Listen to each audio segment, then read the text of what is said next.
안녕하세요. 찰리브라입니다. 20일 날 원래 러시아에서 뭐 철군하기로 훈련을 마치겠다 이렇게 얘기를 했었는데 그게 다시 무기한 연장되면서 사실상 지금 다시 하락이 왔어요. 그러니까 사실 트리거가 됐던 발단은 거기서부터 온 거고 그것으로 인해서 뭐 비트코인이 하락을 하니까 알트코인도 뭐 더 알트코인은 사실 포센테이지로 따지면 상승할 땐 더 많이 상승하고 하락할 땐 더 많이 하락을 한다는 메커니즘은 아마 여러분들이 아실 거예요. 그리고 투자를 이제 하시면서 제가 누누이 말씀드리지만 영상을 보시고 본인이 분석을 일주일 인상 한번 해보시고 그 다음에 이제 판단을 내리셔야 되는데 그렇지 않으신 분들이 되게 상당수 있는 것 같아요. 대부분은 아니지만 제 구독자분들 중에 대부분은 그냥 바람직하게 분석을 잘 하셔가지고 이제 투자를 하시는데 그냥 개 중에는 보면 묻지마 투자하셔가지고 숫자가 조금 까이니까 멘탈이 나가신 분들이 개 중엔 보여요. 근데 제가 누차 말씀드리지만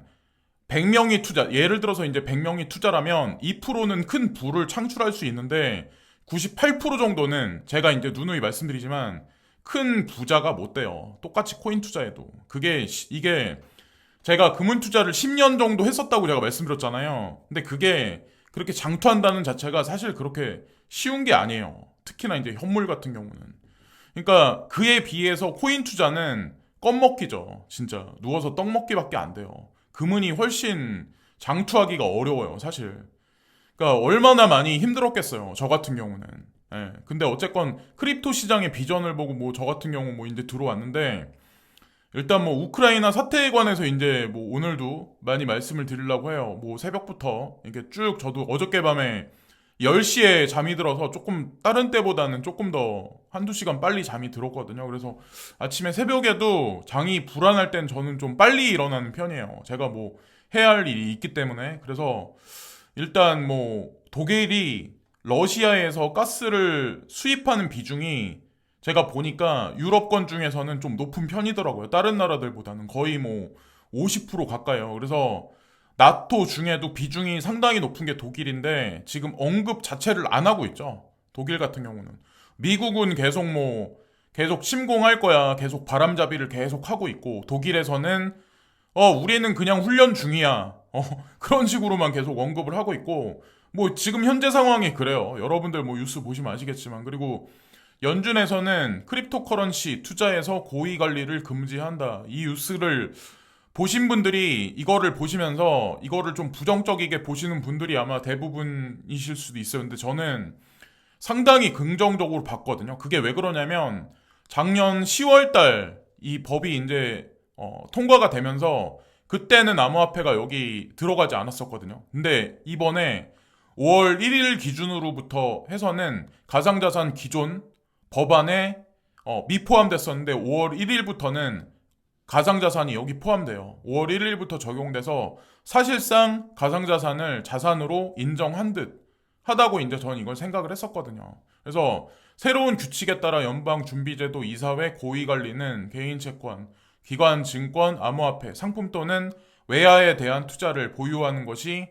금지됩니다. 라고 여기 써있죠. 자, 이거는 사실 그냥 제도권 수용이라고 보시면 어떨까라는 생각을 하거든요. 왜 기존에 있었던 뭐 전통적인 자산에 가상자산을 연준 의원들이 투자하지 말라고 권고를 했을까요? 연준에서. 자, 그리고 이게 아마 이 뉴스가 나오면서 아마 패닉장이 나온 것 같아요. 뭐 주식이 됐건 아니면 특히나 이제 가상자산 시장이 푸틴 뭐 철군 약속 없던 일로 원래는 철군하기로 20일을 기점으로 해서 움직이기로 했는데 이게 잘 안 된 거죠. 러시아, 벨라루스 연합훈련 연장했다. 그래서 이거를 뭐 저는 지금 뉴스 나오는 걸 종합해서 보면 미국, 러시아 합작품이라고 저는 생각을 해요. 미국만의 뭐 그런 것도 아니고 러시아만의 그런 것도 아니라고 생각을 해요.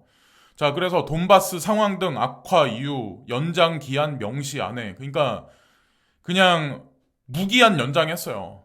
러시아군 주둔을 그냥 무기한 연장해버려요. 날짜를 정해놓은 것도 아니고. 근데 지금 보면 오늘 새벽에는 프랑스하고 아마 지금 뭐 협의를 진행 중이다. 뭐 회의를 진행 중이다 이런 얘기가 있거든요. 그래서 그 결과가 어떻게 나올지는 모르겠지만 어쨌건 이렇게 얘기가 나온 걸로 봐서는 이게 뭐 잠정적으로 뭐 금방 끝나진 않을 거라 저는 생각을 해요. 자, 그래서 블라디미르 푸틴 러시아 대통령이 20일 종료 예정이던 벨라루스와의 합동군사 훈련 연합의 결의 2022년 무기한 연장하기로 했다. 우크라이나 동부 돈바스 지역의 상황 악화를 핑계 삼아 훈련이 끝나면 병력을 철수하겠다던 약속을 러시아가 사실상 깬 것으로 풀이가 된다. 어쨌건 이런 얘기가 나왔고, 그리고 단 헬드라는 분이 있는데 이분이 이제 크라켄, 우버 전 고위 관리라고 제가 그냥 친학해요. 그러니까 크라켄에서는 중요 이사진 중에 한 명이고 우버에서는 공동 창업자 중 한 명이에요. 그러니까 뭐 어느 정도 인사이트가 있는 사람이죠. 그러니까 다 관여가 돼서 뭐 일을 했었겠죠. 근데 이분이 새벽녘에 이제 한마디를 남기거든요. 어, 프라이버시는 인권이다. 라는 중요한 의미의 한마디를 하거든요. 그러니까 뭐 프라이버시 코인에 관해서 옹호하자는 의미에서 제가 이제 말씀을 드리는 건데, 제민이나 아니면 뭐 베리실버트 외에도 뭐 하여튼 어느 정도 이제 이 가상자산 시장에 식견이 있는 사람들은 프라이버시에 관해서 좀 중요성을 좀 어필을 좀 많이 하고 있는 게 아닐까라는 생각을 합니다. 그래서 제가 오늘 아침에 새벽에 보니까 호라이젠 코인이 조금 많이 떨어졌더라고요. 호라이젠 코인뿐만 아니라 다른 코인들도 다 비슷비슷한데 다른 코인들보다 아마 조금 더 많이 떨어졌을 거예요. 근데 이럴 때를 현금이 있으신 분들은 기회로 삼으시는 게 어떨까라는 생각을 합니다. 많은 사람들이 막 패닉하고 우울하고 빠져나간다고 할 때 사실상 저희 이제 그렇게 생각을 해요. 뭐 다른 코인들도 다 아마 지금 현재 상황이 비슷비슷할 거고, 그리고 불가리아에서 뭐 여기 보면은 뭐 주식 거래소가 뭐 8개의 뭐 크립토 ETN을 뭐 승인했다, 런칭했다 뭐 요 얘기가 있는데, 비트코인하고 이더리움에 관해서 ETN 상품이거든요. 이거를 런칭을 했다라는 얘기가 있더라고요. 그러니까 불가리아 말고 전에 뭐 스위스도 보면 뭐 캐나다 지금 보면 ETF가 아니라 ETN하고 관련해서는 다 상장을 계속 시키고 있잖아요. 그래서 언제가 될진 모르겠지만 ETF까지 분명히 될 거라고 저는 생각을 합니다. 어쨌건 이것도 뭐 호재 뉴스 중에 또 하나고, 그리고 뭐 이거는 전체 뭐 큰 뭐 에너지 마켓이나 전체적인 어떤 뭐 중국하고 뭐 미국하고의 뭐 어떤 경쟁 우위에 관해서 이제 오늘도 설명을 드리려고 하는데, 제가 이런 거를 2018년에 유튜브에서 떠들면 저를 안 좋게 보시는 분들이 그때는 되게 많았어요. 그때는 제가 중국 얘기하면은 조선족이다 이런 얘기를, 뭐 제가 중국말을 할 줄 알면 중국어로 뭐라고 막 그런 발음을 되게 잘하겠죠. 근데 뭐 못하니까, 어쨌건 뭐 하고 싶어도 못하니까. 근데 여기 보면은 어떤 뉴스가 나왔냐면, 제가 크레딧 코인하고도 관련해서 이걸 말씀드리려고 이제 이걸 일부러 찾은 게 아니라 그냥 트위터를 보다 보면 막 이렇게 짬뽕으로 막 나오잖아요. 근데 저는 그거를 그냥 매크로적인 관점으로 돌아가는 걸 그냥 그대로 말씀드리려고 하는 거예요. 여기 보면은 가장 수익성이 높은 석유회사의 경우 중국 기업이 1위를 차지했다. 이게 시노팩이거든요. 2021년, 2021년에 여기 보면 페트로차이나는 3,090억 달러로 2위를 차지했고, 1위하고 2위가 다 중국 기업이에요. 석유하고 관련한 회사가. 그리고 3위가 의외로 저는 엑손모빌이 1위라고 생각을 했는데 의외로 3위더라고요. 미국 기반의 엑손모빌이 3위였다. 근데 선진국보다는 이머징 마켓이 앞으로도 GMP 측면에서는 우위를 좀 상승률 측면에서는 그럴 확률이 높고, 여기 보면 아프리카 대륙에서는 생산량이 가장 많은 데가 나이지리아예요. 그러니까 이렇게 많이 지하자원 측면에서, 인구 측면에서 다른 아프리카 대륙에 있는 다른 타 국가보다 우월한 입장에 서면 과연 크립토 시장에선 과연 어떨까요? 그러니까 아엘라를 중심으로 해서 왜 여기 어떤 뭐 대출 사업에 관해서 왜 집중을 하는지 뭐 결과가 나올 건 뻔한 거죠. 그리고 멜론뱅크하고 이제 관련된 어떤 그 분이 있는데, 그분이 크레딧하고 또 관련해서 또 서포팅 해줄 거다 이런 것도 제가 트윗을 보니까 있어요. 그래서 CTC 가지고 계신 분들 같은 경우도 보시면 되고, WRX가 좀 많이 떨어졌더라고요. 그래서 패싱하시는 분이 있는데, 그렇게 우왕좌왕하고 막 이렇게 설왕설래하면 제가 누누이 말씀드리지만 그 2% 안에 절대로 못 들어가요. 루나코인도 마찬가지예요. 그러니까 500원부터 10만 원까지 찍는데 얼마나 많은 일이 있었겠어요. 근데 대부분의 대중들은 그냥 눈앞에 보이는 숫자에 연연해 할 수밖에 없죠. 예, 그래서 여유 있는 마음으로 내가 여유 있는 자금만 투자를 해야 되는데 과도하게 욕심을 부리거나 부채를 얻어가지고 투자를 하신 분들 같은 경우는 아마 지금 이런 장세에서 더 많이 멘탈 관리가 힘드실 거예요. 예. 근데 뭐 어쩌겠어요. 지금 현재 상황에서.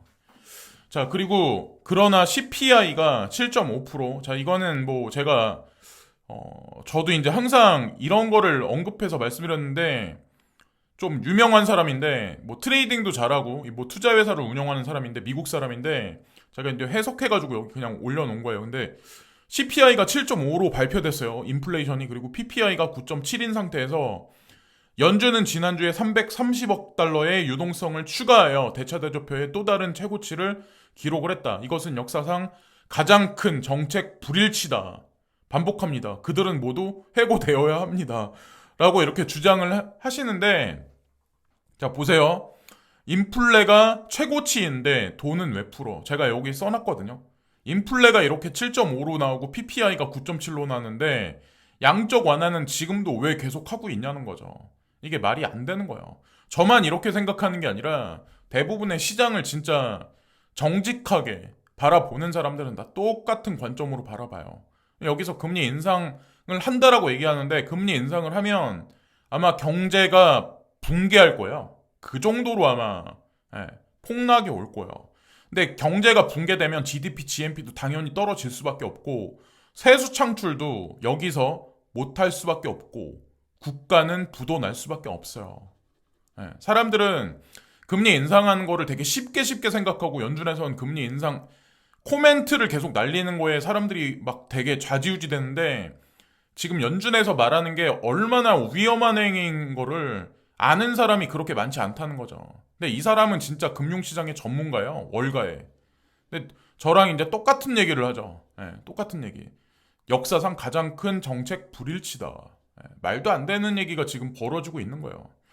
근데 결정적으로 이제 뭐 금리 인상하는 시기가 되면 그때까지 우크라이나 이 사태를 질질 끌고 갈지 어떨지는 모르겠지만 빠져나갈 구멍을 마련해 놓은 게 아닐까. 제가 이제 그때도 말씀드렸지만 아마 뉴스도 아마 그런 뉴스가 나온 걸 본 걸로 알고 있어요. 어쨌건 그래서 GDP가 전분기에 전에 이제 바로 직전에 나왔던 게 11월 24일에 2.1이었거든요. 그래서 전에보다 4.5가 떨어졌다. 그래서 상당히 안 좋게 나왔어요. 그래서 2월 24일 날, 그러니까 지금서부터 며칠 안 남았어요. 이게 발표되는 게.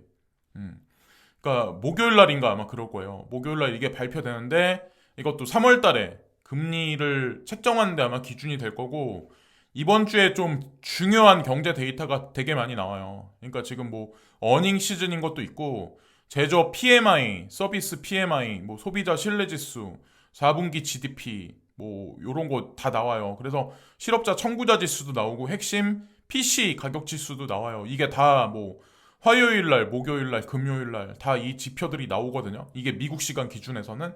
그러니까 이번 주가 아마 되게 중요한 분수령이 될 거예요. 근데 이 결과가 어떻게 나오든 금리 인상에 관한 게 변수가 뭐냐면 우크라이나예요. 금리 이 지표가 예를 들어서 연준에서 우려스럽게 지표가 나왔다. 그래서 금리 인상을 한다라고 얘기를 한더라도 결정적인 순간에 우크라이나 분쟁 사태를 끌어다 붙이잖아요. 그러면 그냥 바로 말 바꾸기를 할 수 있다는 거죠. 그럼 그때 아마 뒤통수를 때릴 수도 있어요. 그러니까 뭐 우리 개인들이 생각하는 거는 그냥 여기다가 1 플러스 1은 2다 이렇게 그냥 생각해 버릴 수 있지만 우리가 생각하는 것보다 잔인하다는 거죠. 사람들의 기대치를 다 어, 예, 한 번에 와전시킬 수 있는 사람들이 그 사람들이에요. 왜 우리 같은 그냥 일반적인 사람들보다 머리가 똑똑한 사람들이니까 연준에 뭐 다 발령돼서 이제 근무를 하겠죠.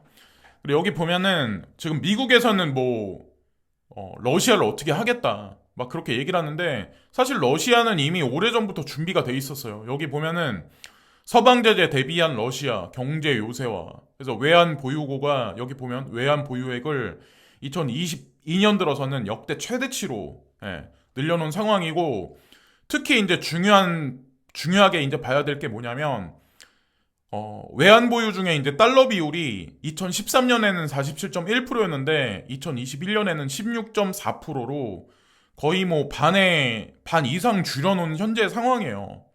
그래서 뭐 스위프트에서 어떻게 제재를 가한다고 해도 러시아는 타격 입을 게 지금 현재 상황에 아무것도 없고 금 비율을 상당히 많이 높여놓은 현재 상황이에요. 21.7%로. 그리고 지금 보시면 아시겠지만 러시아 국부펀드 구성이 중국 위에나가 두 번째 30이고 유로화가 40. 그래서 전체에서 70% 비중.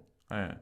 그러니까 뭐 그죠? 지금 뭐 미국에서 막 그런다고 해도 의미가 없고 올해 7월 30일 날 기준에서 제가 말씀드렸죠. IMF, SDR 통화바스켓에서 비율 조정이 들어갈 확률이 상당히 높은데 거기서 달러를 축소하고 유로화를 올려놓을 확률이 높다.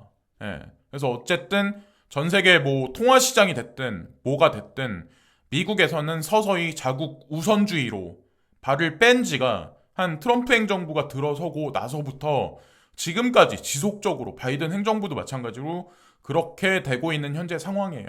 그 공백을 중국이 서서히 메꿔 나가고 있는 현재의 실정인 거고 그거를 뭐 모르는 분들은 뭐 어쩔 수 없는 거고 그래서 여기 뭐 제가 그때 말씀드렸던 게 뉴스에 그대로 나왔더라고요. 미국의 국제금융 결제 시스템 스위프트에서 퇴출, 위협도 효과가 제한적일 수 있다. 대한무역 투자진흥공사 1월 보고서에 따르면 러시아는 석유가스 수출 대금 결제 통로인 스위프트 퇴출에 대비해 자체 개발한 SPFS 시스템에 동유럽 국가들을 끌어들였다. 중국 결제 시스템인 CIPS 그리고 러시아 국영결제 카드 미르, 이란 터키 등과 거래를 염두에 둔 러시아 국책 가상화폐, 디지털 루블 등을 마련해 놨다.